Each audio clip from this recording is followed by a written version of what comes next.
Close your eyes. Let the weight of the evening settle over you like a soft blanket. You have been moving all day, thinking, doing, answering, deciding. All of that can rest now. There is nothing you need to solve tonight. There is no place you need to be except exactly where you are. Lying down, warm, safe, and slowly letting go. Take a breath in. A long, slow breath. Feel the air fill your chest. Then release it. Not quickly. Let it leave the way a wave leaves the shore. Gradually, completely, without effort. You are lying in a bed. Perhaps it is your own bed. Perhaps it is a bed you know well or a bed that is new to you. It does not matter. What matters is this: you are still. Your body is heavy now, sinking into the mattress beneath you. The pillow cradles your head. The blanket rests across you like a hand that means to keep you safe. There is a silence in this room, a good silence, the kind of silence that comes at the end of a long day, when the world has finished its turning and the stars have begun their slow watch overhead. Now I am going to take you somewhere far away. Not in a way that requires any effort from you. You do not need to picture anything clearly. You do not need to try. All you need to do is listen and breathe and let the words carry you the way a slow river carries a boat, gently, without rushing, without asking you to steer. My name is Milky, and I will be your guide tonight. We are going to the middle of the world, 2,000 years ago, to a desert so vast that you could walk for a month and still see no city, no village, no sign of anyone but yourself and the camels beside you. Tonight, you are not the person who answered emails or made decisions or worried about things that cannot be changed. Tonight, you are a traveler, a merchant on the oldest and longest road in human memory. The road that connected China to Rome, the East to the West, one dream to another. But we are not there yet. First, you are here, in this quiet room, in this soft bed, and you are letting the day go, piece by piece, breath by breath, like releasing silk from your fingers and watching it drift downward. Another breath in, slow, gentle, and out. The desert wind is beginning to stir somewhere very far away. You cannot hear it yet, not really, but it is there waiting for you. The camels are resting, the stars are coming out, and the road is patient. It has waited 2,000 years. Can wait a few more minutes. Let your eyes stay closed. Let your hands relax at your sides. Let your jaw soften. Let your shoulders drop away from your ears. You are ready, not to do anything, just to be, just to drift. And when you are ready, without hurrying, we will begin to walk. This is Milky, and I am honored to take you there. Imagine that you are moving through warm darkness, not the darkness of a closed room, but a deeper darkness, the darkness between places, between moments, between one world and the next. You cannot see anything clearly, but you can feel something changing around you. The air shifts. It becomes dry. Not uncomfortable, just different. The kind of dry that comes from vast distances, from earth that has not seen rain in months, from wind that has traveled across mountains and deserts to reach you. And now you begin to smell something. It is faint at first, then stronger. Dust, but not ordinary dust. This dust has been walked upon by 1,000 caravans before yours. It carries the memory of camel hooves and human feet, of sandals and boots and bare soles, of people who crossed this land when their own great-grandparents had not yet been born. There is something else in the air. Cardamom, the warm, slightly sweet smell of a spice that grows far from here, in the wet forests of a southern coast. It has traveled in sealed clay jars, carried on the backs of animals, passed from one merchant to another across thousands of miles. Now it drifts toward you on the evening wind. And leather, old leather, camel saddles worn smooth by years of use, water bags patched and repatched, boots that have walked from Samarkand to the edge of the Parthian Empire and back again. This is the smell of the road between worlds. Now, beneath your feet, you feel something change. No longer the smooth floor of your room. No longer carpet or wood or stone. You feel packed earth. Firm, dry, slightly uneven. A trail worn smooth by the passage of countless travelers before you. You have arrived, not with a jolt or a sudden shift, but gradually the way a boat drifts into a quiet harbor. You are standing on the Silk Road. Not a road exactly. That is what they call it, but it was never a single path. It was a web, a vast, looping, wandering web of camel trails and mountain passes, desert cairns and river bazaars, fortified inns and open camps. It stretched from the Han capital of Chang'an in the east to the Roman ports of the Mediterranean in the west. Across the spine of the world, 30 million lives, dozens of civilizations, hundreds of languages, all connected by this invisible thread. You are standing at the center of that thread. The sky above you is enormous. You have never seen a sky this large. At home, the horizon is blocked by hills or buildings or trees. Here, there is nothing between you and the edge of the world. The sky curves over you like a great bowl turned upside down, the color of pale gold fading to deep blue. The sun is very low. It has almost finished its descent, and the last light is long and golden, stretching your shadow far behind you across the packed earth. Ahead of you, west toward the setting sun, you see them, the Caravan, 30 Bactrian camels, each with 2 humps, each loaded high with bales and crates and sealed jars. They move slowly, swaying side to side, their bells making a soft, irregular music that drifts across the plain like scattered drops of rain. You are not alone. You have been walking with these people for days, perhaps weeks.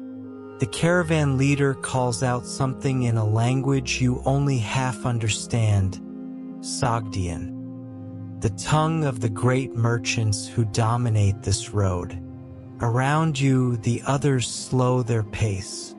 The day's march is ending, and somewhere behind you, far to the east, the city of Samarkand is sinking into dusk. Somewhere ahead, the first outposts of the Parthian Empire are waiting. And beyond that, Persia. And beyond that, the edge of Rome. You are exactly halfway between worlds. The wind picks up slightly, dry and warm, carrying the dust of 1,000 miles. You breathe it in, you let it settle, and you take your first step onto the road between worlds.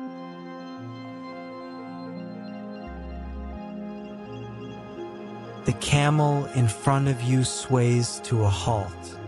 It is a Bactrian camel, enormous and shaggy, its two humps rising like small hills beneath the padded saddle. The animal's legs fold slowly, deliberately, and it settles onto the earth with a long, deep exhale, a sound like air leaving a bellows. You stop beside it. Your own feet are dusty to the ankle. The packed earth is warm beneath your soles, holding the heat of the day even as the air cools around you. The caravan stretches out across the plain in a loose line. 30 camels, a dozen merchants, 2 armed guards in leather armor, and 1 old guide, a Parthian man with skin like cracked leather and eyes that have seen this stretch of road 40 times, maybe more. He walks past you now, not looking at anyone, humming something under his breath in a language no one else speaks. He does not need to look. He knows where the camp will be tonight. He has known since this morning. The sky is turning. The pale gold of sunset is deepening into the soft blue of early evening. The first star appears directly ahead of you, low on the western horizon. A faint point of light. Promise.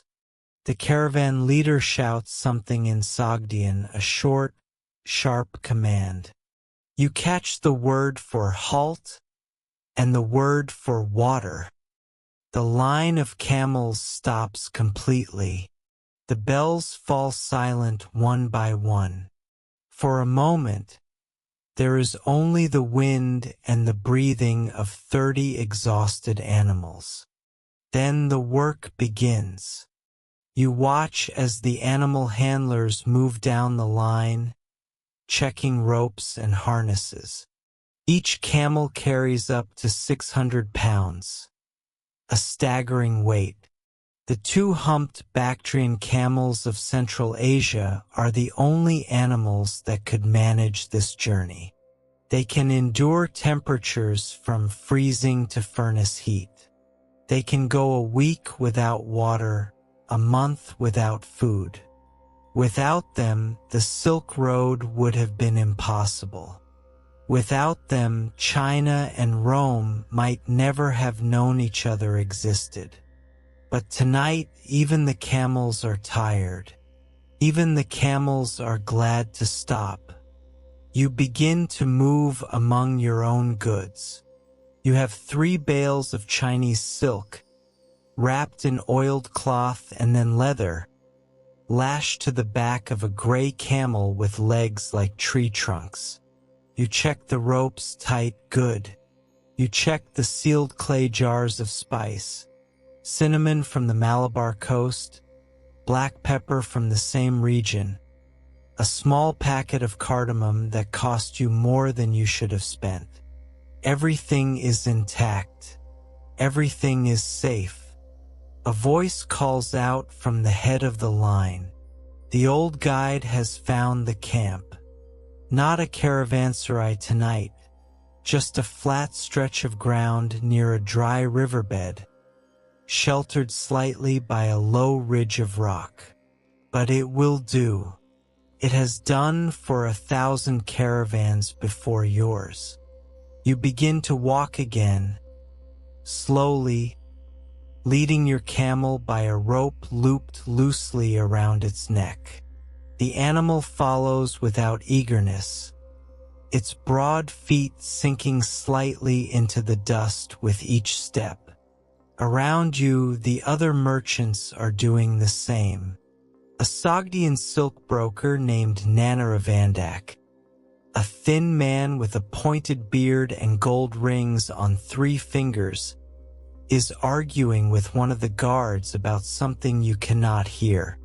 A Chinese jade merchant walks alone, silent, his eyes on the horizon. A Roman glass trader brings up the rear, his donkey.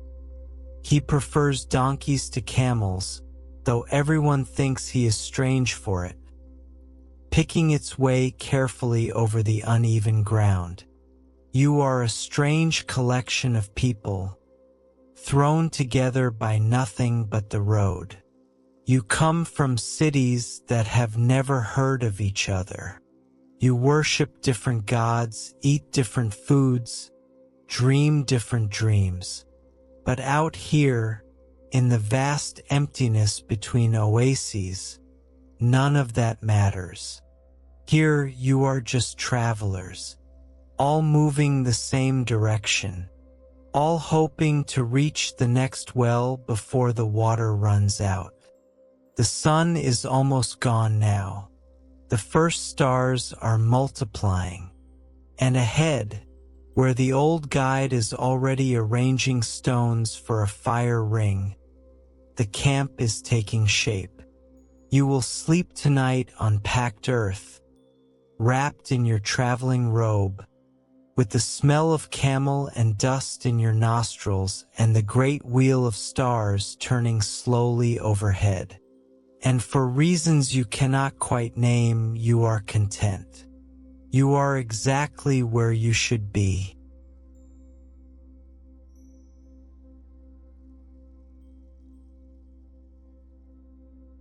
The camp comes together with the efficiency of people who have done this 100 times before. The animal handlers go first. They unload the camels in a specific order. Heavy crates at the bottom, fragile goods on top, silk bales last and highest, most protected from dust and jostling. Each crate is set down carefully, without noise, without haste. A crate of Roman glass dropped from even a low height would be worthless by morning. The guards walk the perimeter. They do not expect trouble. This stretch of the road is peaceful, protected by a Parthian prince who understands that safe trade means gold in his treasury. But they walk anyway. They always walk. Habit is its own kind of safety. The cook begins the fire. He is a broad man from somewhere near the Caspian Sea, silent and efficient, his face burned dark by years of sun. He arranges the stones in a ring, lays the kindling, strikes a flint. A small flame catches, wavers, then grows. The first smoke of the evening rises straight up in the still air, and you attend to your own goods. You kneel beside your bales and check each rope a second time. The silk is wrapped with extraordinary care, oiled cloth to protect against moisture, then leather against the abrasion of the journey. The spices are sealed in clay jars, the mouths of the jars stoppered with wax and wrapped in cloth. You press your palm against each jar in turn, feeling for cracks. None. This ritual is familiar to you now.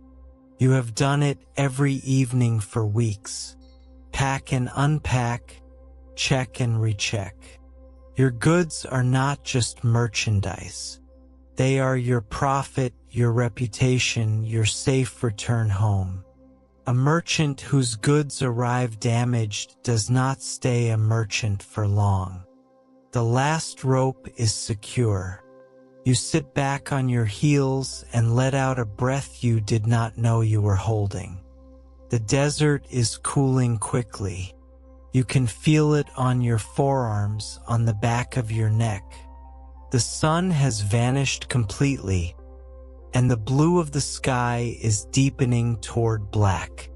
The first stars are bright now, scattered across the eastern half of the sky like grains of salt thrown on a dark cloth. You pull your traveling robe closer around your shoulders. Around you, the others are settling in. The camels have all been unloaded and hobbled, their legs loosely tied so they cannot wander far.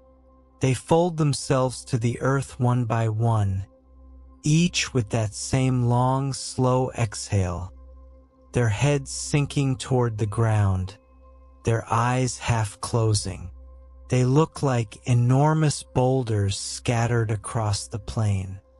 Nana Vandak has spread his travel mat near the fire and is counting coins by lamplight, silver Persian drams, a few Roman denarii, some Chinese Wu Zhu coins with square holes in the center.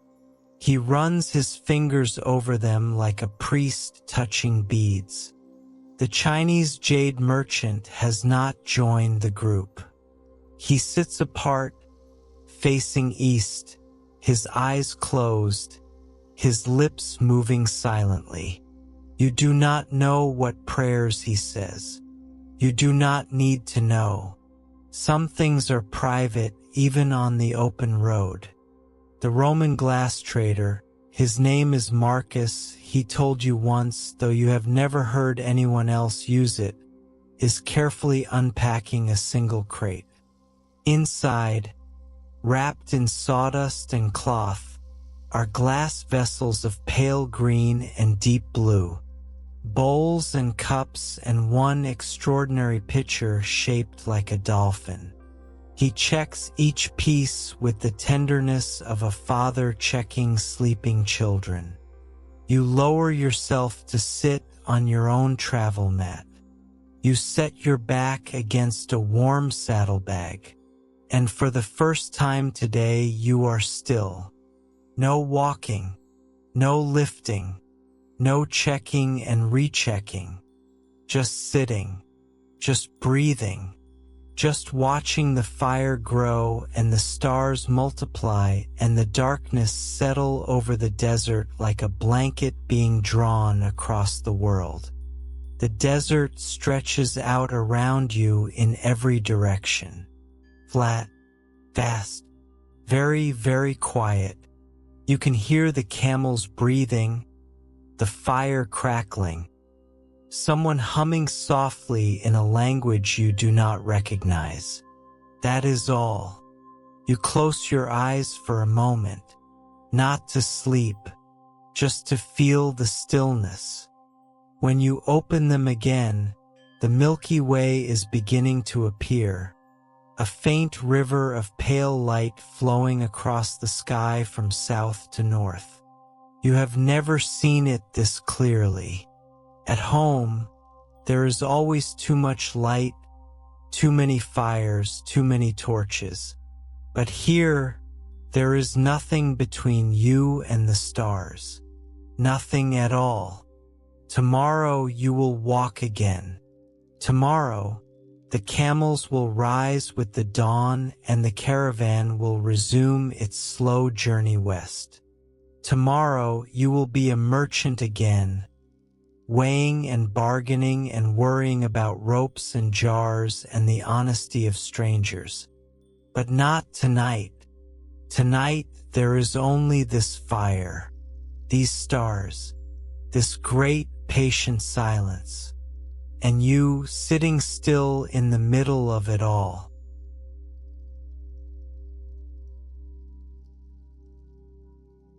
The old guide was right. There is a caravanserai tonight. You see it before you reach it, low walls of mud brick, the same color as the desert, rising from the flat plain like a ship on a still sea. A single heavy gate of oak, bound with iron, stands open. Above the gate, a lantern swings in the evening wind, casting a small pool of yellow light on the packed earth below. The caravanserai is not large, not by the standards of the great roadside inns you have heard about. There is no bathhouse here, no prayer room, no stable for 300 camels. But there is a well, there are walls, and there is a gate that can be closed against the darkness. That is enough. You pass through the gate behind the last camel. The air changes immediately, stiller, warmer, carrying the smell of animals and wood smoke and a dozen different cooking fires. The courtyard opens before you, a broad rectangle open to the stars. Around the edges, arched alcoves pierce the thick walls, each one just large enough for a merchant to spread a sleeping mat and store their goods. The caravanserai was built decades ago, perhaps centuries. No one remembers who paid for it. Some forgotten king, perhaps, or a wealthy merchant who understood that safe roads brought more gold than any tax. Entry is free. It has always been free. The law of the caravanserai is older than any living memory. Whoever reaches the gate before nightfall may sleep inside. No questions, no payment, no expectation except peace. You find your alcove, third from the left on the north wall. A low arch just high enough to stand beneath. A packed earth floor, swept clean by whoever slept here last. A sleeping mat already spread. The caravanserai keeper leaves them out for travelers. Thin mats of woven reeds that smell faintly of the river they came from. You set your travel pack against the wall. You unload the bales from your lead camel. Not all of them, just the ones with the silk and the most valuable spices. The rest can stay on the animal tonight. The walls will keep them safe. The camel handler leads your animal to the stables at the far end of the courtyard. You watch her go. A young woman from somewhere north of here, her face obscured by a heavy wool scarf, her hands rough and capable. She pats the camel's neck as she walks. The animal leans slightly into her hand. You walk to the well in the center of the courtyard. A rope and bucket, a stone rim worn smooth by generations of hands. You draw water, cold, clean with a faint mineral taste, and splash it on your face. The water is shocking at first, then wonderful. You can feel the dust of the day's march washing away, running down your neck, dripping from your chin. You draw more water and drink it slowly, cupping your hands, feeling the cold spread through your chest. Around you, the courtyard is coming alive. 3 separate fires glow in different corners, each one surrounded by merchants from different caravans. You hear Arabic, the liquid, emphatic tongue of the desert nomads. Persian, softer and more formal. Sogdian, guttural and quick. And something else, a language you do not recognize at all, spoken by a group of men in embroidered coats who have spread their mats near the south wall. A child runs past with a clay lamp, its small flame streaming behind her like a golden ribbon. She laughs at something, and her laughter echoes off the walls, and for a moment the whole courtyard seems to smile. Someone is already asleep in the alcove next to yours. A man in a dark robe, his face turned to the wall, his breathing slow and even. You step quietly past him, not wanting to wake him. You lower yourself to sit on your sleeping mat, your back against the wall. The firelight from the nearest fire flickers through the arch of your alcove, casting shifting shadows on the ceiling. You can hear voices, 3 languages at least. You cannot make out the words. They are too far, too mixed, too softened by the distance and the warmth of the evening. But you can hear the tone, the rise and fall of conversation, the occasional laugh, the long pauses that mean someone is listening, just the human sound of a long day ending. You close your eyes, not to sleep, not yet, just to listen, just to be here, inside these walls, safe from the darkness that stretches beyond them. The gate closes behind the last camel with a deep wooden thud. The sound echoes once, twice, then fades. The courtyard is sealed. The night is outside, and you are inside. You are safe.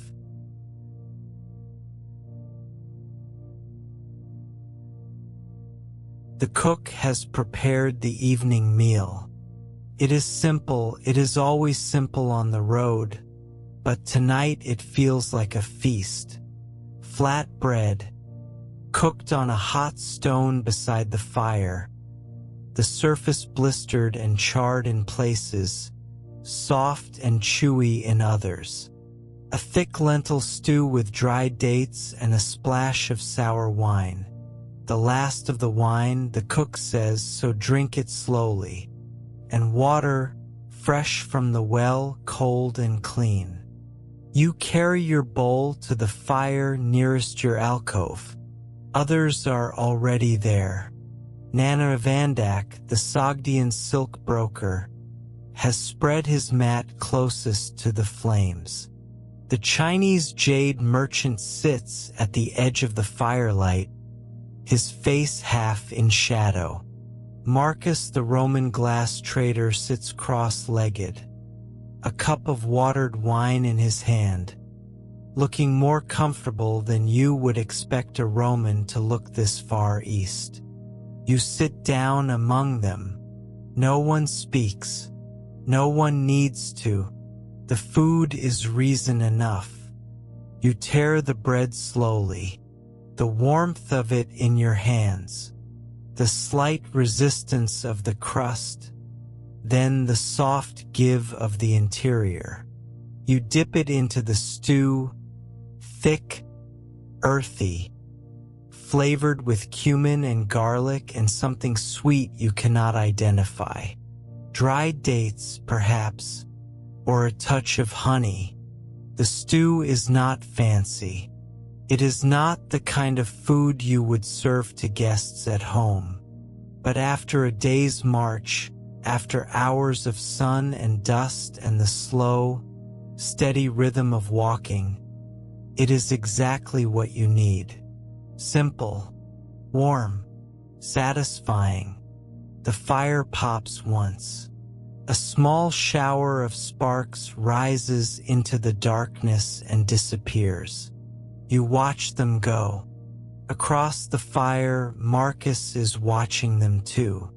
He says something quiet in Latin, a few words soft and almost musical. You do not understand the words. Your Latin is limited to a handful of trading phrases, but the tone is unmistakable. He is content. He is tired in a good way. He is exactly where he should be. You nod at him. He nods back. You share a meal without a shared language. This too is the Silk Road. Narration begins to talk. He talks while he eats, gesturing with a piece of bread, spilling a little stew on his tunic. He is telling a story about a merchant he once knew. a man from Balkh who tried to cheat a Persian customs official by hiding silk inside hollowed-out melons. The official found the silk, of course. Everyone finds everything eventually on this road. But instead of confiscating it, the official laughed. He invited the merchant to dinner. They became partners. Customs officials, Nana Vandak says, are not your enemies. They are your neighbors. Feed them. Drink with them. They will remember. The Chinese jade merchant says nothing. He eats slowly, methodically, his eyes on the fire. But you notice that he has moved a little closer to the flames. The desert night is cold, and even the most private person wants warmth. Marcus pours a little of his watered wine into your cup without being asked. A Roman custom you have learned. Wine shared is friendship offered. You raise the cup to him. He raises his own. You drink. The wine is sour and thin, but it warms your chest, loosens something tight behind your ribs. The fire is burning lower now. The merchants from the other caravans are drifting back to their alcoves one by one. The child with the clay lamp is gone. Asleep somewhere, you hope. The voices in the courtyard are fewer, softer. You finish the last of the stew. You wipe the bowl clean with the last piece of bread. You set the bowl aside. Nana Vandak is still talking. Something about the price of silk in Merv. Something about a woman he met in Samarkand who could read the stars. You stop listening to the words and listen only to the sound. The rise and fall, the occasional laugh, the comfortable rhythm of a man who has found someone willing to hear his stories. You lean back against a saddlebag. The earth is warm beneath you, holding the day's heat. The firelight flickers on your face. The stars are everywhere.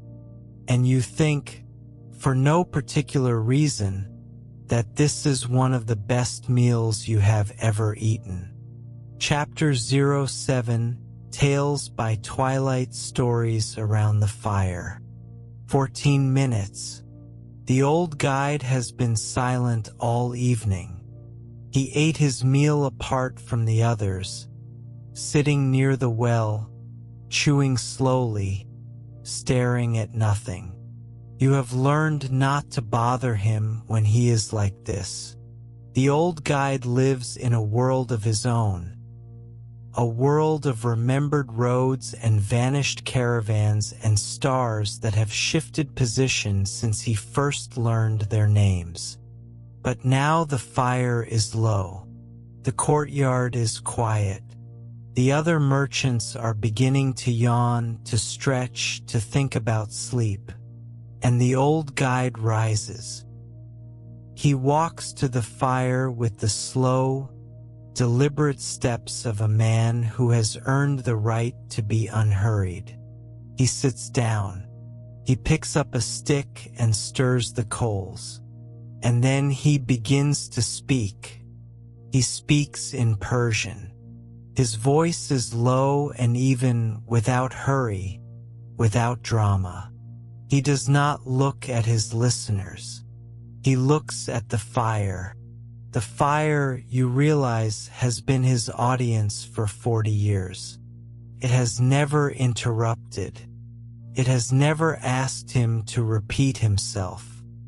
Nana Vandak translates for the rest of you, softly, between bites of bread. His voice a quiet counterpoint to the old guide's steady rhythm. The story is about the desert, about the emptiness between oases, the vast stretches of sand and stone where nothing grows and nothing moves. The old guide says that this emptiness is not empty at all. In the old times, he says, the very old times before there were kings or roads or caravans, the desert was inhabited by beings called the Div. They were not like us. They were made of wind and dust and the heat that shimmers above the sand. They were old, older than the mountains, older than the rivers, older perhaps than the stars. The Div were not evil. That is not the right word for them. They simply did not like noise. Noise, the old guide says, is a kind of violence. Tears the air. It disturbs things that should be left undisturbed. A caravan that travels silently through the deep desert, that moves without shouting, without singing, without unnecessary sound. That caravan will be left in peace. The Div will watch it pass. They will feel the soft fall of camel feet, the quiet breathing of the merchants, the occasional whisper of rope against leather, and they will let it through. But a caravan that sings, that shouts, that beats drums or blows horns or argues at full voice, the Div will notice that caravan, and they will be annoyed. They will show the travelers false oases, pools of water that vanish when you reach them, trees that offer shade that evaporates at dawn. They will lead the caravan in circles, mile after mile, until the water runs out and the camels begin to fall. And then, when the travelers are lost and desperate, the Div will withdraw, back into the wind, back into the dust, leaving nothing behind but silence and bones. So, the old guide says, through Narration's translation, we do not sing in the deep desert. We do not shout. We walk quietly. We breathe quietly. We let the Div sleep. He pauses. He stirs the coals again. Tonight, he says, we are safe. The Caravanserai walls protect us. But tomorrow we will walk through the empty places again. Remember, be quiet. The Div are listening. Narration finishes translating. For a moment, no one speaks. The fire crackles. Somewhere outside the walls, the wind shifts. Then the Roman glass trader Marcus points up at the sky. The three merchants, he says in halting Sogdian. They are bright tonight. You look up. Low on the western horizon, 3 stars in a row, evenly spaced, perfectly aligned. They do not twinkle like the others. They burn with a steady, patient light. Narration nods. In my country, he says, we call them the 3 merchants. They always point west, toward the great markets, toward Persia, toward Rome. He turns to you. As long as you can see the 3 merchants, you are never truly lost. You look at the stars. They look back at you, patient and enormous, unchanged since the first caravan crossed this plain. The old guide rises. He does not say good night. He never says good night. He walks back toward his alcove, his shadow long and thin in the firelight, and disappears into the darkness. You sit for a while longer watching the stars. The fire burns lower. The courtyard falls silent. Tomorrow you will walk through the empty places. You will walk quietly. You will let the div sleep. But tonight you are here, inside these walls, with the 3 merchants watching over you. You are safe. You are not lost. And somewhere above you, the souls of the righteous are walking the road of milk, the great pale river of the Milky Way, their slow footsteps echoing across the darkness of the sky.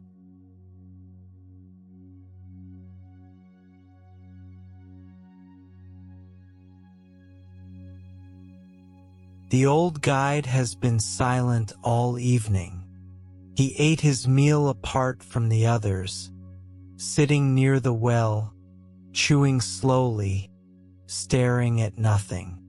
You have learned not to bother him when he is like this. The old guide lives in a world of his own, a world of remembered roads and vanished caravans and stars that have shifted position since he first learned their names. But now the fire is low. The courtyard is quiet. The other merchants are beginning to yawn, to stretch, to think about sleep. And the old guide rises. He walks to the fire with the slow, deliberate steps of a man who has earned the right to be unhurried. He sits down. He picks up a stick and stirs the coals. And then he begins to speak. He speaks in Persian. His voice is low and even, without hurry, without drama. He does not look at his listeners. He looks at the fire. The fire, you realize, has been his audience for 40 years. It has never interrupted. It has never asked him to repeat himself. Nana Vandak translates for the rest of you, softly, between bites of bread. His voice a quiet counterpoint to the old guide's steady rhythm. The story is about the desert, about the emptiness between oases, the vast stretches of sand and stone where nothing grows and nothing moves. The old guide says that this emptiness is not empty at all. In the old times, he says, the very old times before there were kings or roads or caravans, the desert was inhabited by beings called the div. They were not like us. They were made of wind and dust and the heat that shimmers above the sand. They were old, older than the mountains, older than the rivers, older perhaps than the stars. The div were not evil. That is not the right word for them. They simply did not like noise. Noise, the old guide says, is a kind of violence. Tears the air. It disturbs things that should be left undisturbed. A caravan that travels silently through the deep desert, that moves without shouting, without singing, without unnecessary sound. That caravan will be left in peace. The div will watch it pass. They will feel the soft fall of camel feet, the quiet breathing of the merchants, the occasional whisper of rope against leather, and they will let it through. But a caravan that sings, that shouts, that beats drums or blows horns or argues at full voice, the div will notice that caravan, and they will be annoyed. They will show the travelers false oases, pools of water that vanish when you reach them, trees that offer shade that evaporates at dawn. They will lead the caravan in circles, mile after mile, until the water runs out and the camels begin to fall. And then, when the travelers are lost and desperate, the div will withdraw. back into the wind, back into the dust, leaving nothing behind but silence and bones. So, the old guide says, through Narration's translation, we do not sing in the deep desert. We do not shout. We walk quietly. We breathe quietly. We let the div sleep. He pauses. He stirs the coals again. Tonight, he says, we are safe. The Caravanserai walls protect us. But tomorrow we will walk through the empty places again. Remember, be quiet. The div are listening. Narration finishes translating. For a moment no one speaks. The fire crackles. Somewhere outside the walls the wind shifts. Then the Roman glass trader Marcus points up at the sky. The three merchants, he says in halting Sogdian. They are bright tonight. You look up. Low on the western horizon, 3 stars in a row, evenly spaced, perfectly aligned. They do not twinkle like the others. They burn with a steady, patient light. Narration nods. In my country, he says, we call them the 3 merchants. They always point west, toward the great markets, toward Persia, toward Rome. He turns to you. As long as you can see the 3 merchants, you are never truly lost. You look at the stars. They look back at you, patient and enormous, unchanged since the first caravan crossed this plain. The old guide rises. He does not say good night. He never says good night. He walks back toward his alcove, his shadow long and thin in the firelight, and disappears into the darkness. You sit for a while longer watching the stars. The fire burns lower. The courtyard falls silent. Tomorrow you will walk through the empty places. You will walk quietly. You will let the div sleep. But tonight you are here, inside these walls, with the 3 merchants watching over you. You are safe. You are not lost. And somewhere above you, the souls of the righteous are walking the road of milk, the great pale river of the Milky Way, their slow footsteps echoing across the darkness of the sky.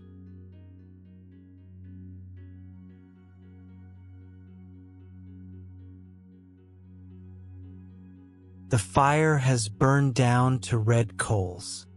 The courtyard is quiet now. Not the sharp silence of fear, but the soft, settled quiet of people sleeping. A child murmurs something in her sleep. A camel shifts its weight somewhere in the stable. The wind moves over the walls like a hand passing lightly over silk. You should sleep. Tomorrow will be another long march, another day of sun and dust and slow, steady walking. You should lie down on your mat, close your eyes, and let the darkness take you. But you are not ready yet. You rise quietly. You step over the sleeping form of the merchant in the next alcove. He has turned over in his sleep, one arm flung out across the packed earth. You walk to the far corner of the courtyard, where the north wall meets the west, and you look up. There is no moon tonight. The sky is utterly black. Not the gray black of a city night, not the hazy black of a night with clouds. This is the black of deep space, of the void between worlds, black so complete and absolute that it seems to have weight. And scattered across that blackness, more stars than you have ever seen. You have seen stars before, of course. Everyone has. But you have never seen them like this. Not scattered and sparse. Not faint and far away. Here the stars are thick. They crowd the sky from horizon to horizon. Hundreds of them. Thousands of them. So many that you cannot find the gaps between them. The Milky Way crosses from south to north. A river of pale light, dense and wide, bright enough to cast a faint shadow on the ground at your feet. You have heard travelers speak of the Milky Way, have heard them say that it looks like spilled milk across the sky. But you did not believe them. You thought they were exaggerating. They were not. The Milky Way is not a river. It is a flood, torrent, a cataract of light pouring from one edge of the world to the other. You stand beneath it and you feel small, not in a bad way, not in the way that makes you feel insignificant or frightened, in the way that makes you feel part of something enormous, something ancient, something that does not need you to understand it, only to stand beneath it and look up. The old guide told you once that the Persian poets call the Milky Way the road of milk, Ra'ishur, and that they believe it is the path traveled by the souls of the righteous after death. Every good soul that has ever lived, walking that pale road through the darkness. A river of ancestors, a river of light. You do not know if you believe that, but standing here, watching the great band of stars turn slowly overhead, you can almost see them, the invisible walkers, the silent caravan, moving west, always west, toward the place where the stars sink below the horizon and begin their journey through the underworld. The three merchants are directly above you now. They have traveled across the sky since you last looked, climbing from the western horizon toward the zenith. They are still evenly spaced, still perfectly aligned, still pointing west. They never waver. They never stray. Caravan masters use them for navigation, you have heard. In the featureless desert, where one stretch of sand looks exactly like the next, the stars are the only map that never lies. Sailors learn the same stars in the same constellations on the other side of the world. The same stars that guide a ship across the Indian Ocean guide a caravan across the Central Asian plain. You tilt your head back further. The sky swims. For a moment you feel as though you are falling, not down toward the earth, but up toward the stars, pulled by something you cannot name. Your feet stay on the ground, but something in you lifts, something in you reaches. The desert around you is completely silent. Even the wind has stopped. Even the camels are still. The stars do not move. They hold, patient and enormous, above the road between worlds. You do not know how long you stand there. Minutes, perhaps. An hour. Time moves differently when you are looking at the stars. It stretches. It slows. It becomes something other than time. Something closer to eternity or to the shadow that eternity casts on the world. Finally, you lower your head. Your neck is stiff. Your eyes are wet. From the cold, perhaps, or from something else you do not care to name. You walk back to your alcove. The courtyard is unchanged. The coals still glow. The sleepers still sleep. The walls still hold. But you are not unchanged. Something has shifted in you. Something has opened. Something has remembered that you are very small, and that the universe is very large, and that somewhere in between, in the space between a single breath and the turning of the galaxy, there is room for everything. Every fear, every hope, every question that has no answer. You lie down on your mat. You pull your robe around you. Above the arch of your alcove, the stars are still there, still patient, still watching.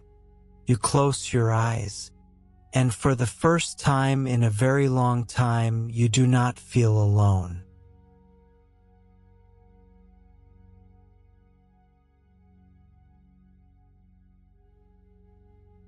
You rest your hand on the nearest bale. It is warm.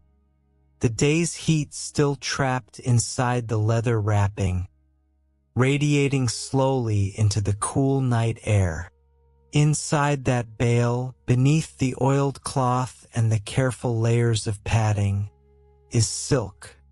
Chinese silk, woven in Chang'an, the great eastern capital, by workers who have never seen the desert.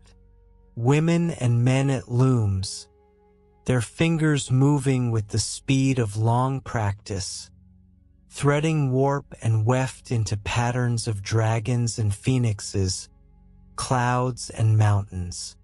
Each bolt of silk represents days of labor.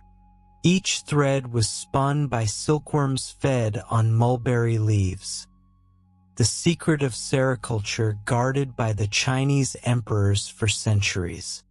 You have never been to Chang'an. You will probably never go. The distance is too great, the journey too long, the pass is too high. But you carry a piece of Chang'an with you, wrapped in leather and lashed to the back of a gray camel. A piece of China moving west. Beside the silk bale is a clay jar, sealed with wax, wrapped in cloth. Inside, cinnamon. Not the pale, powdered cinnamon you know from kitchen shelves, but whole curls of bark, reddish-brown and fragrant, rolled tight like tiny scrolls. This cinnamon came from the Malabar coast of India, where the trees grow in wet forests and the harvesters climb the branches with knives of sharpened bone. The cinnamon passed through a dozen hands before it reached you. Indian farmers sold it to local traders, who carried it to the coast, where maritime merchants loaded it onto ships bound for the Persian Gulf. From there, camel caravans carried it north and east, across the deserts of Persia and Parthia, until it reached a market in Merv where you happened to be standing on the right day. You bought it. You paid too much. But cinnamon is valuable in the West, worth more than its weight in silver, some say. The Romans use it in perfume, in medicine, in the spiced wine they drink at their endless feasts.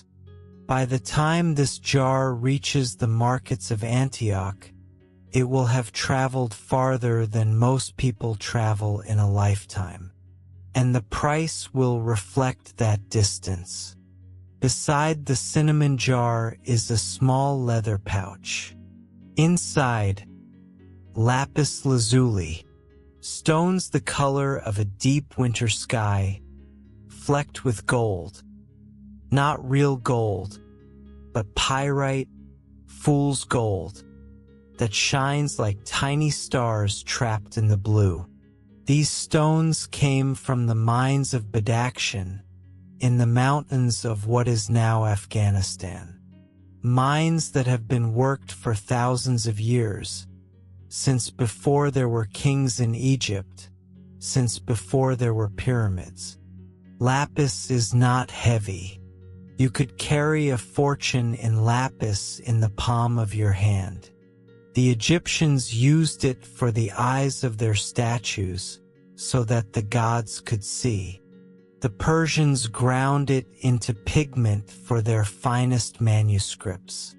The Romans use it for intaglios, carved gems set into rings and brooches. These stones will not be carved here. They will be carried west, traded again, carried further west until someone, a jeweler in Palmyra, perhaps, or a goldsmith in Rome, holds them in their hands and sees the blue of a distant sky and decides to make something beautiful. You press your palm against the wrapped silk bale. Through the oiled cloth, you can feel the slippery weight of it, the smoothness, the density. You think of the woman in Chang'an who wove it.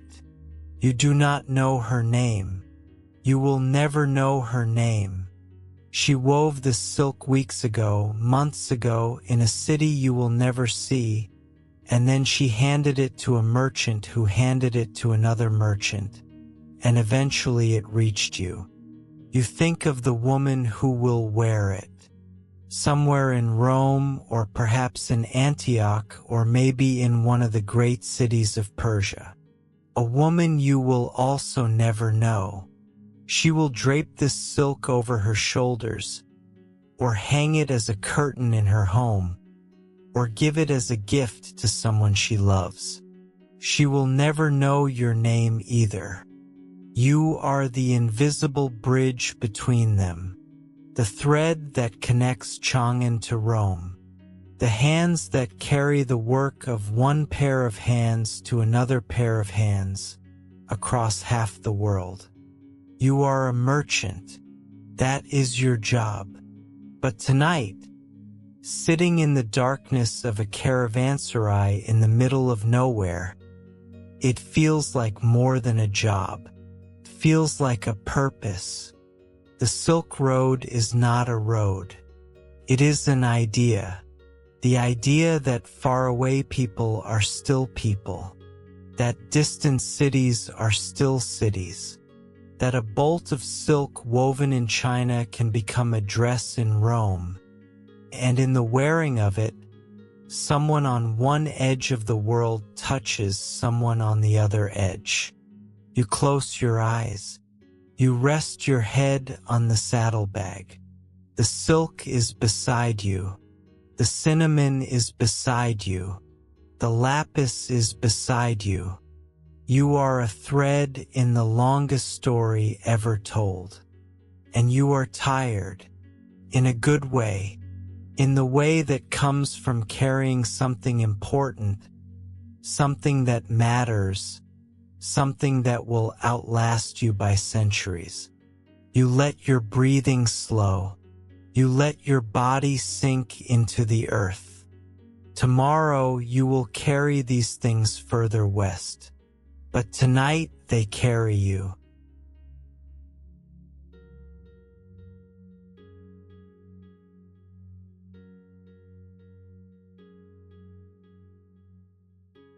Before you lie down, you walk once more to the well.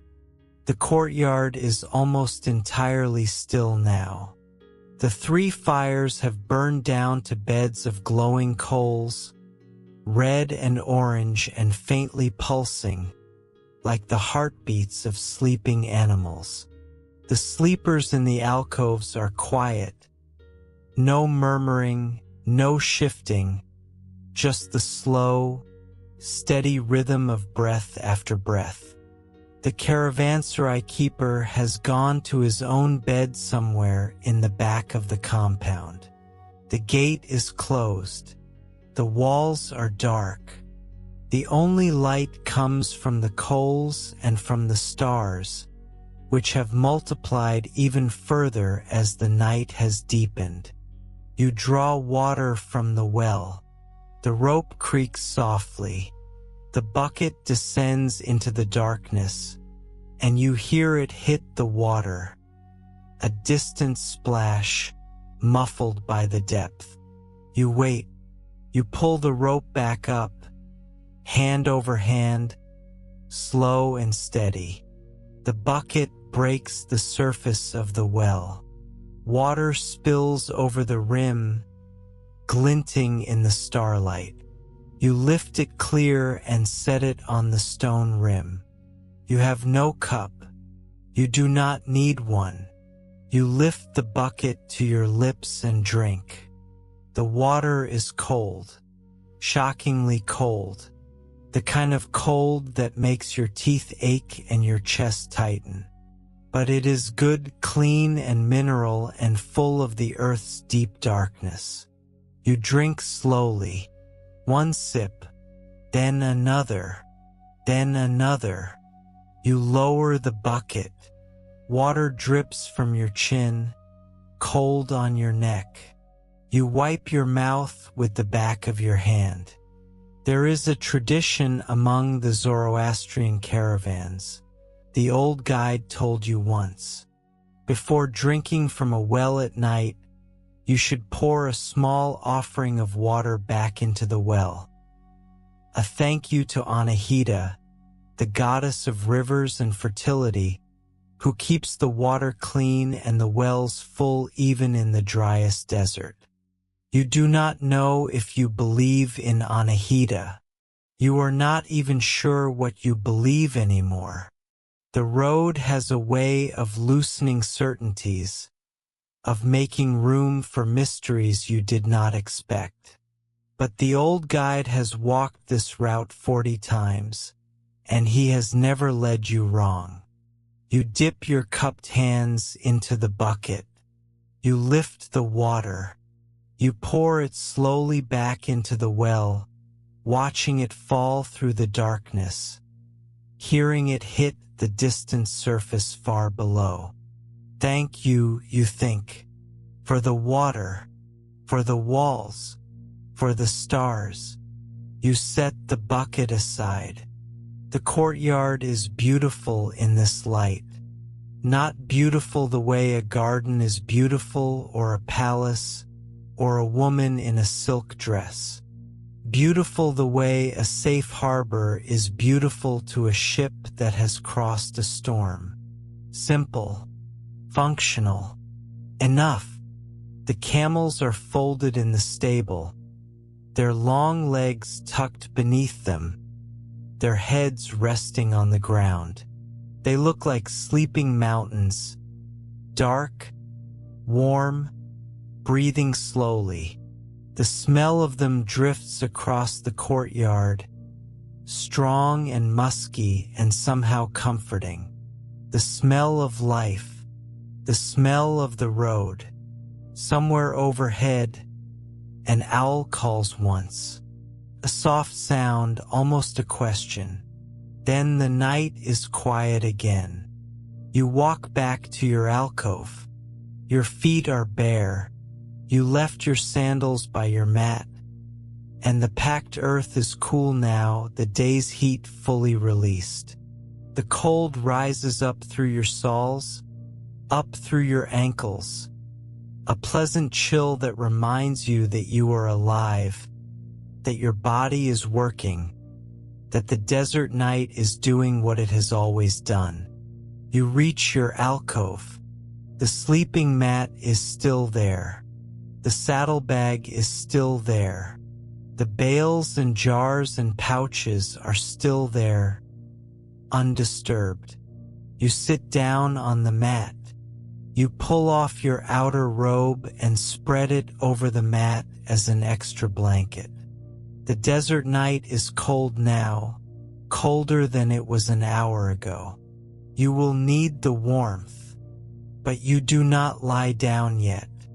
You sit for a moment, cross-legged, looking out at the courtyard. The coals glow, the stars shine, the camels breathe, and you are grateful. For no particular reason, for every reason, you are safe, you are warm, you are exactly where you should be.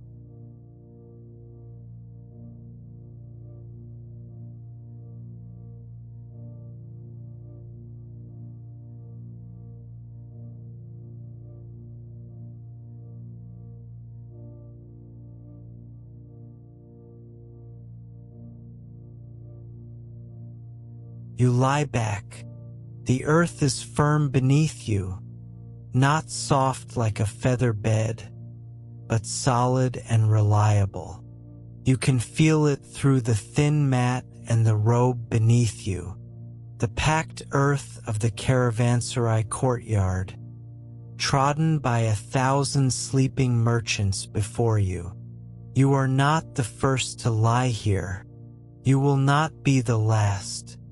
Your body is tired, not the sharp, restless tiredness of a sleepless night, but the deep, satisfied tiredness of distance covered and work done.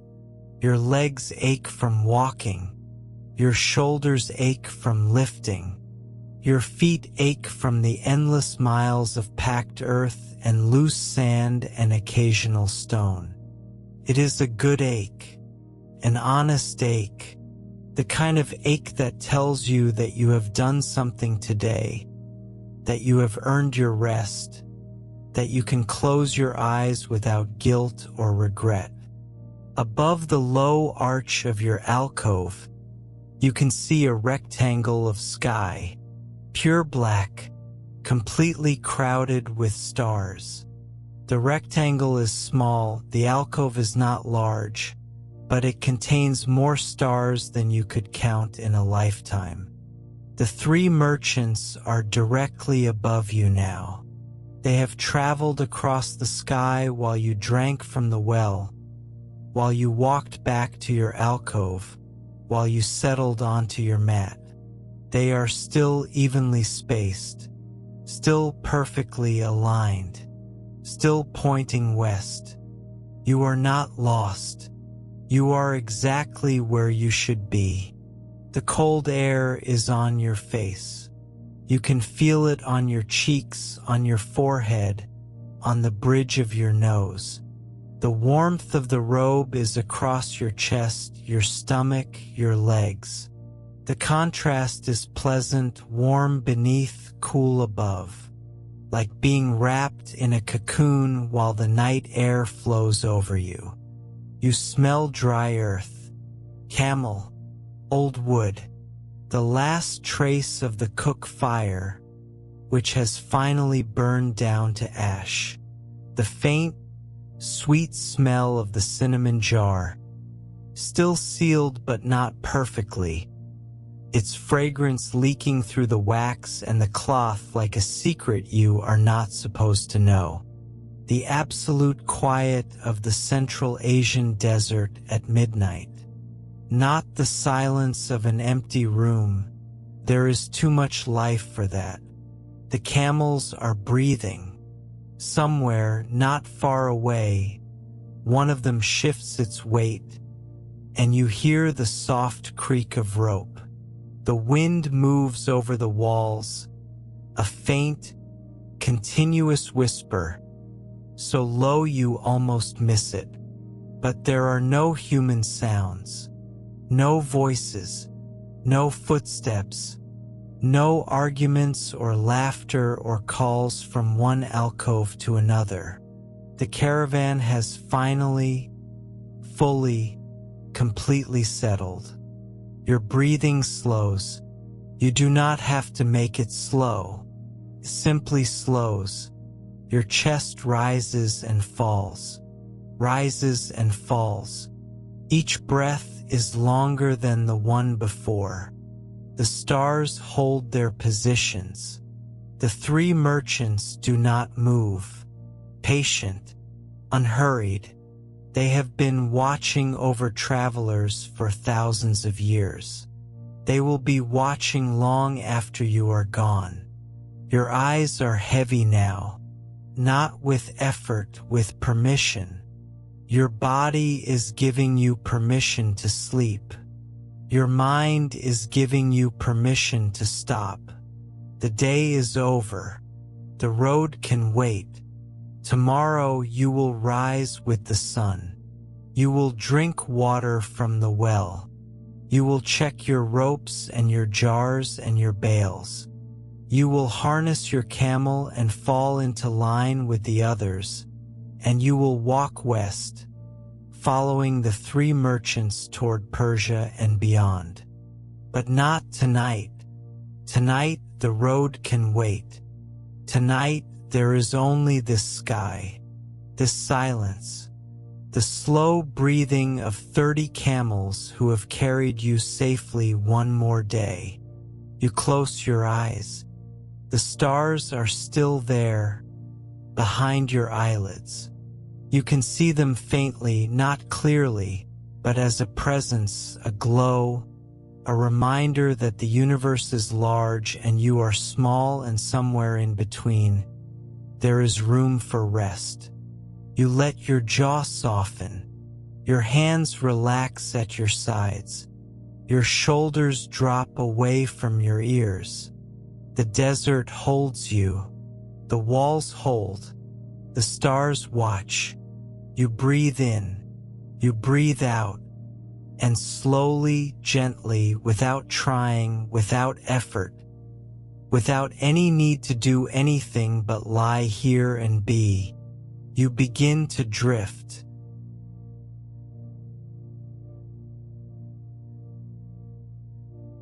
The night deepens. The caravanserai settles into the rhythm that has held for centuries. The rhythm of travelers sleeping, of camels breathing, of wind moving over walls. There is nothing to do here, nothing to watch, nothing to listen for. The sounds are the sounds of safety, the sounds of the world at rest. The desert wind moves across the plain. It is not loud, it never is this far from the sea.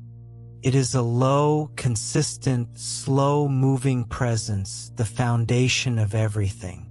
The sound of distance, the sound of space, the sound of a world that does not need you to manage it.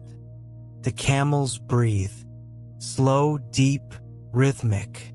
3 or 4 of them, perhaps, their breath rising and falling in the darkness like waves on an invisible shore.